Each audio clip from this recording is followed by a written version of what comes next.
सूरदास जी का अगला पद है, काफी इंटरेस्टिंग है।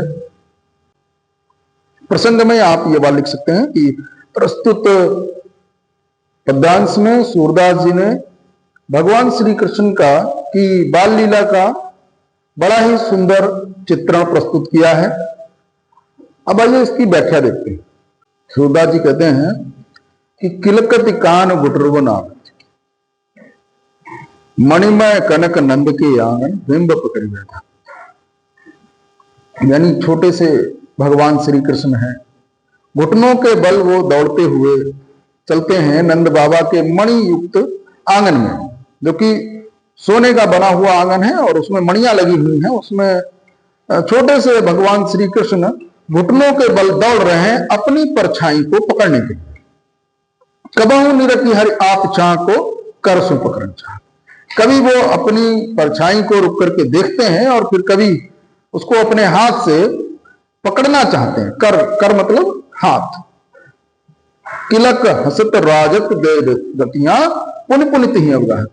और वो ऐसा करते हुए किलकारी देके हंसते भी। और जब वो किलकारी देके हंसते हैं तो उनके दो दांत जमे हुए हैं, वो बड़े सुंदर लगते हैं। और पुन पुनित ही अवगाहत, और वो ऐसा बार बार करते हैं। कनक भूमि पर करपग छाया यह उपमा एक राजती। यानी वो सोने की भूमि पर मणियुक्त आंगन पर भगवान श्री कृष्ण के पैरों की और हाथों की छाया जब पड़ती है तो यह अति सुंदर दृश्य लगता है। ये शोभा बड़ी अच्छी लगती है।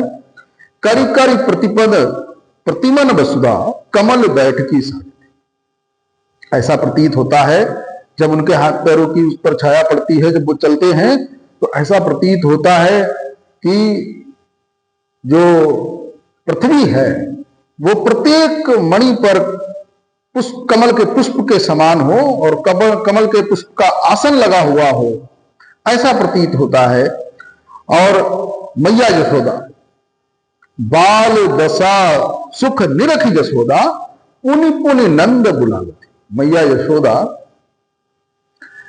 अपने लल्ला की यानी भगवान श्री कृष्ण की ये शरारतें देख करके अति प्रसन्न होती हैं और वो इन शरारतों को देखने के लिए बार बार नंद बाबा को बुलाती है। ठीक वैसा ही चित्रण किया गया है जैसे कोई माँ अपने छोटे से बच्चे की शरारतों को देख करके अति आनंदित होती है, वैसा ही आनंद मैया यशोदा को भगवान श्री कृष्ण की इन लीलाओं को देख करके हो रहा है। और वो इन लीलाओं को देखने के लिए नंद बाबा को बार बार बुलाती है। सूरदास जी बड़े ही सुंदर तरीके से बाल लीला का वर्णन किया है यहाँ पर।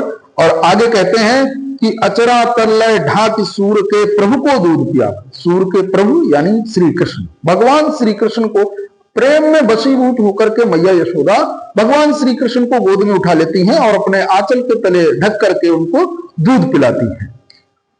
तो बड़ा ही मनोहारी सुंदर चित्रण सूरदास जी ने भगवान श्री कृष्ण की बाल लीला का किया है। आशा करता हूं कि ये आपको अच्छा लगा होगा और समझ में आया होगा। यदि और बेहतर ढंग से समझना चाहते हैं, आपको कुछ इसमें समझ में नहीं आया है, तो आप कमेंट करके मुझसे पूछ सकते हैं। मैं पुनः आपके लिए और बेहतर ढंग से समझाने की कोशिश करूंगा। धन्यवाद।